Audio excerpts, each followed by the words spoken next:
Konseydən mən özümə görə qətiyyən şey eləmirəm. Konsey məni bəyənməyə bilər. Urana dediyi sözlər məni çox pis təsir edir.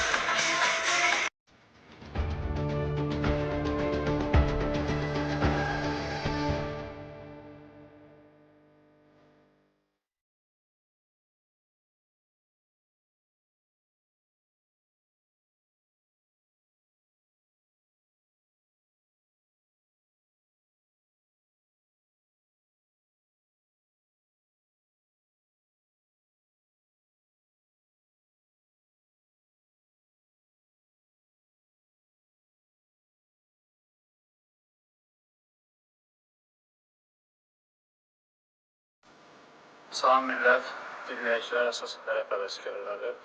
Aktual mövzudan bağlı, bugünün aktual mövzusuna bağlı mən bir fikir bildirmək istəyirəm. Valla nə deyim, yəni, tam səmimi deyirəm ki, mən də bayramınızı təbrik edirəm.